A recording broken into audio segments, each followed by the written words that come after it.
Assalamualaikum warahmatullahi wabarakatuh. Jumpa kembali di channel YouTube Pandu Windu. Channelnya informasi dan edukasi. Nah, semoga para penonton channel YouTube Pandu Windu selalu diberkahi dan selalu mendapat rezeki yang melimpah. Amin. Nah, pada kesempatan kali ini saya ingin menjelaskan tentang materi bahasa Indonesia yang berjudul anekdot, ya. Nah, Bapak yakin kalian pernah mendengar kata anekdot, ya. Nah,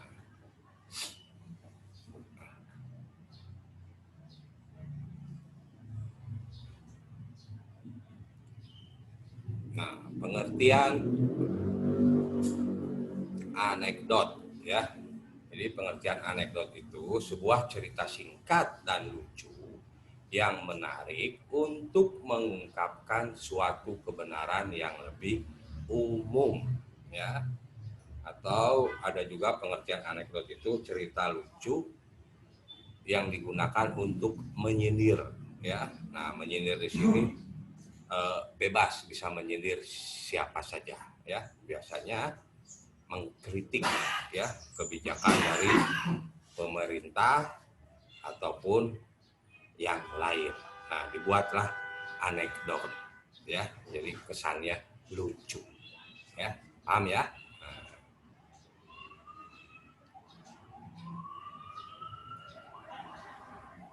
Kemudian ciri umum, ya, yang pertama adanya partisipan, ya. Partisipan itu bisa dikatakan peserta, siapa yang ada dalam cerita anekdot tersebut. Nah, yang pastinya harus lucu. Nah, ciri-ciri anekdot, ya. Kemudian terkenal. Nah, biasanya kita mengangkat tokoh-tokoh, ada kritik-kritikan yang terkenal, ya, atau bisa juga yang up to date. Nah, kemudian ini kritikan, ya. Jadi dalam anekdot itu selain lucu itu harus ada kritikan, ya, mengkritik secara membangun, ya. Kemudian tujuan yang jelas. Nah, jadi cerita anekdot itu selain lucu, terkenal, mengkritik, memiliki tujuan yang jelas. Kemana nih arah cerita tersebut? Ya, kalau ke A ya ke A, jangan ada B, C, D, E. Nah, itu ya ciri umum teks anekdot.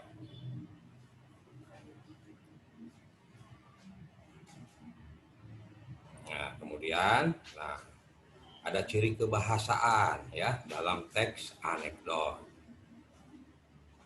Nah, di sini ada konjungsi temporal menyatakan waktu, ya, ada sejak, kapan, ya, waktu itu, kemarin. Nah, itu adalah konjungsi temporal, ya.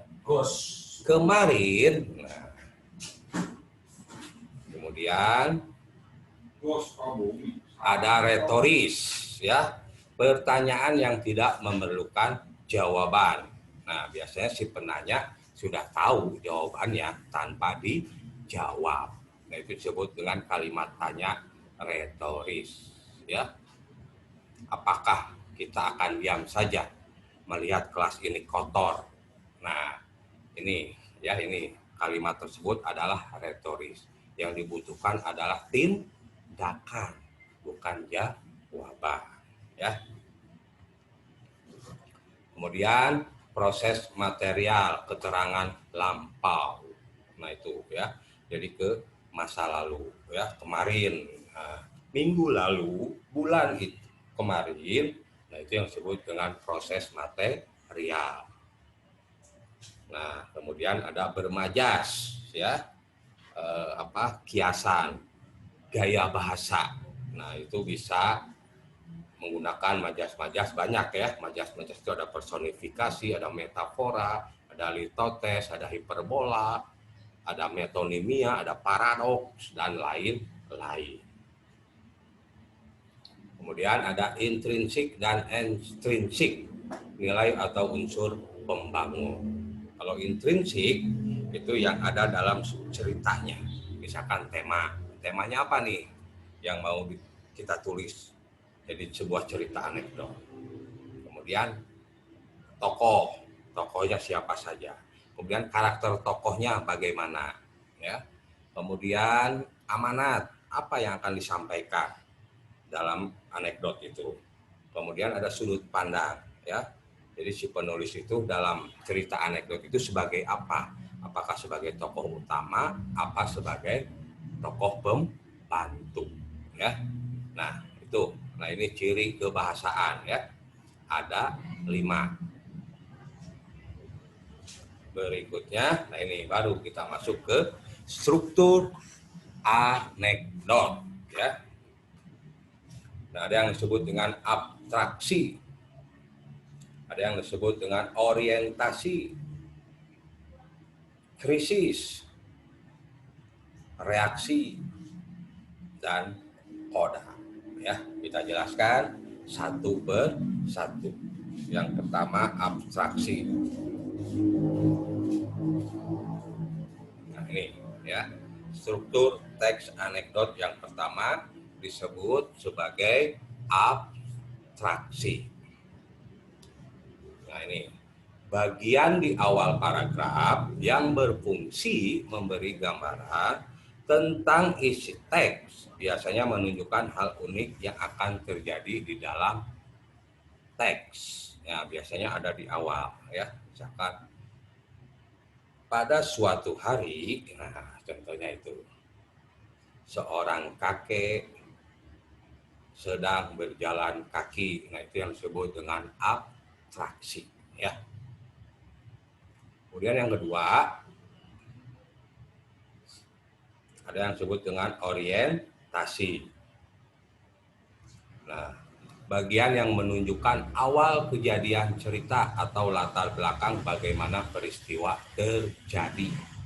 Nah, tadi kan istilahnya bagian awalnya ada seorang kakek yang sedang berjalan kaki, ya. Nah, kemudian masuk ke orientasi. Nah, si kakek itu kenapa dia berjalan? Nah, seperti itu, ya. Harus ada latar belakang, ya. Apakah kehabisan uang, ya, atau emang tidak tahu dia harus naik angkot atau bis apa. Nah, itu, ya. Nah, ini yang disebut dengan orientasi.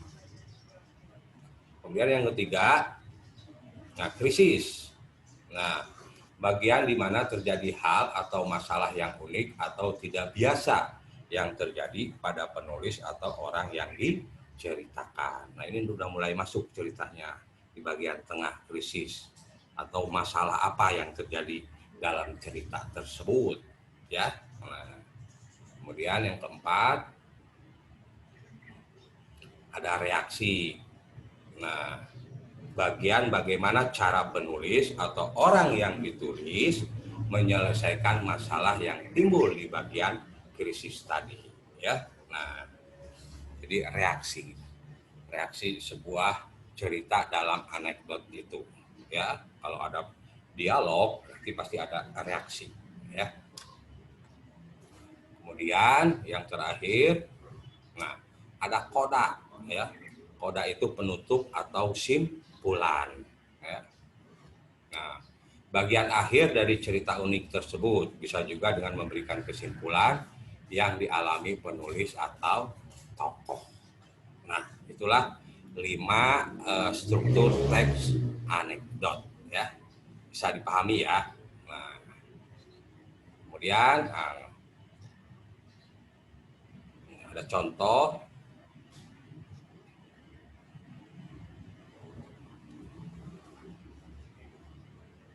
Nah, ini, ya, contoh teks anekdot dengan judul gara-gara takut istri.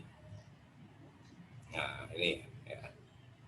Di suatu hari yang sedikit mendung, tibalah seorang laki-laki kekar di sebuah rumah sakit. Tetapi ada yang aneh, kedua telinganya melepuh seperti bekas terbakar, ya. Lelaki kekar itu masuk ke ruang dokter. Kemudian bertanya ke dokter, apa yang bisa saya bantu Pak? Kata dokter. Kemudian lelaki kekar itu, ini telinga saya dok. Dokter, kenapa telinganya Pak? Bisa dijelaskan?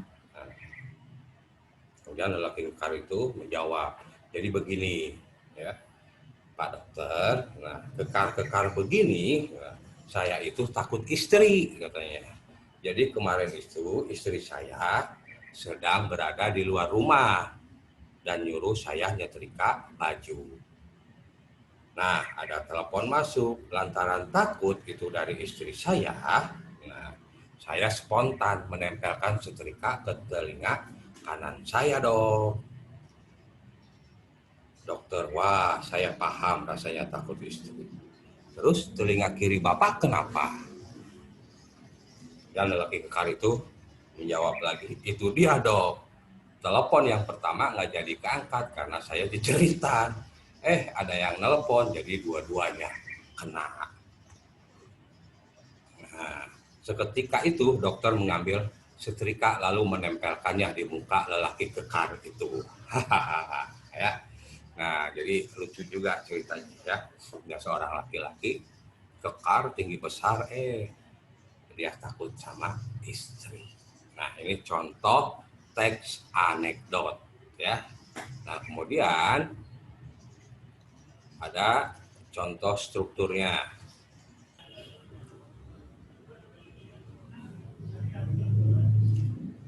Nah, sekarang ini contoh struktur teks anekdot lucu gara-gara takut istri ya. Tadi ya, nah ini abstraksinya. Di suatu hari yang sedikit mendung. Nah, ini pembukaannya ya. Kemudian orientasi. Tibalah seorang laki-laki kekar di sebuah rumah sakit, tetapi ada yang aneh. Kedua telinganya melepuh seperti bekas terbakar. Nah, masalahnya di mana? Nah, di sini krisis ya. Keluhan laki-laki kekar. Jadi begini Pak Dokter, kekar-kekar begini saya takut istri. Jadi kemarin itu istri saya sedang keluar rumah dan nyuruh saya nyetrika baju. Nah, ada telepon masuk, lantaran takut itu dari istri saya spontan menempelkan setrika ke telinga kanan saya dong. Nah, ini krisis ya masalahnya. Kemudian ada reaksi dari wah saya paham rasanya takut istri. Terus telinga kiri Papa kenapa? Seketika itu dokter mengambil setrika lalu menempelkannya di muka lelaki kekar itu. Ya, nah inilah contoh struktur teks anekdot lucu dengan judul gara-gara takut istri. Ya, bisa dipahami ya sampai sini. Nah, inilah materi struktur teks anekdot. Ya, untuk memahaminya kalian bisa latihan di rumah ya. Cari teks anekdot, kemudian analisis strukturnya. Oke, jangan lupa like, comment, dan subscribe. Ya, terima kasih. Assalamualaikum warahmatullahi wabarakatuh.